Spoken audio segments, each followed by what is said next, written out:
അങ്ങേയറ്റം ദുഃഖകരമായിട്ടൊരു അന്തരീക്ഷമാണ്, സാഹചര്യമാണ് രാമമംഗലത്ത് നിന്ന് അവിടുത്തെ ചെറിയ രണ്ട് പ്രദേശങ്ങൾ കിഴിമുറി, കോട്ടപ്പുറം, ഇവിടെ നിന്ന് ആദ്യമായി വിമാനത്തിലൊക്കെ കയറി ബംഗളൂരുവിലെത്തി അവിടെ സന്തോഷകരമായി നിൽക്കുന്ന സമയത്ത് ഇങ്ങനെയൊരു അപകടം നേരിടുന്ന സാഹചര്യമാണ്.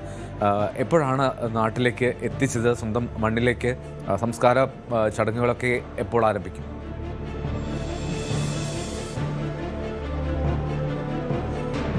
എൽദോ അല്പസമയം മുൻപാണ് ഇരുവരുടെയും മൃതദേഹങ്ങൾ ഇവിടേക്ക് കൊണ്ടുവന്നത്. ഇപ്പോൾ ഒരു നാടൊന്നാകെ വന്ന് അന്തിമോപചാരം അർപ്പിക്കുകയാണ്. നമുക്ക് ദൃശ്യങ്ങളിൽ കാണാം. ഇപ്പോൾ ജില്ലാ കളക്ടർ ജി പ്രിയങ്ക അല്പസമയം മുമ്പ് അന്തിമോപചാരം അർപ്പിച്ചു. അതോടൊപ്പം തന്നെ Anoop Jacob, sitting MLA Anoop Jacob അടക്കമുള്ള ആളുകൾ ഇവിടേക്ക് എത്തിയിട്ടുണ്ട്. അങ്ങനെ നിരവധിയായ ആളുകൾ ഇവിടേക്ക് വന്നുകൊണ്ടേയിരിക്കുകയാണ്. ഇതൊരു ഗ്രാമീണ മേഖലയാണ് രാമമംഗലം. ഈ പ്രദേശത്തുകാർക്ക് വളരെ സുപരിചിതയായ രണ്ടുപേര്, ലേഖയും സൗമ്യയും, രണ്ടുപേരും വളരെ അടുത്ത പരിചയമുള്ളവർ, കുടുംബശ്രീയിലൂടെ എല്ലാം തന്നെ വളരെ അടുപ്പമുള്ള രണ്ടുപേരാണ്.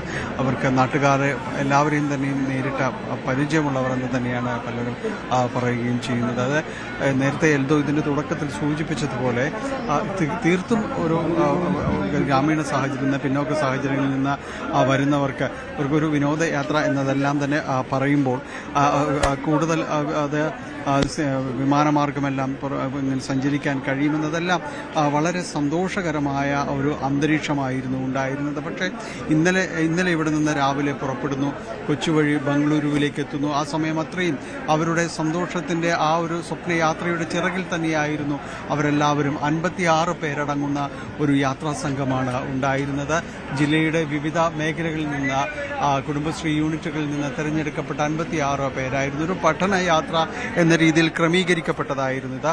ഇവിടെ ഈ അമൃതം ഫുഡ്സ് എന്ന് പറയുന്ന ഒരു പാക്കിംഗ് യൂണിറ്റിലെ ജീവനക്കാരായിരുന്നു, അതുമായി പ്രവർത്തിച്ചിരുന്നവരായിരുന്നു. ഇവിടെ നിന്ന് പോയ ഈ ഇരുവരും, സൗമ്യയും അതോടൊപ്പം തന്നെ ലതയും എല്ലാം അവരുൾപ്പെടുന്ന 6 പേരായിരുന്നു ഇവിടെ നിന്ന് ഉണ്ടായിരുന്നത്. എന്നാൽ അവിടെ എത്തി കുറച്ച് സമയത്തിന് ശേഷം തന്നെ കനത്ത മഴയിലേക്കെല്ലാം തന്നെ ബാംഗ്ലൂരു കനത്ത മഴയുടെ പിടിയിലേക്കെല്ലാം തന്നെയാകുന്നു. പിന്നീട് ഈ ഷോപ്പിങ്ങിന് വേണ്ടി പലരും പല ഗ്രൂപ്പുകളായിട്ട് ചിതറി. ഇതിനിടയിലാണ് ഈ ദാരുണമായ സംഭവം ഉണ്ടാകുന്നത്.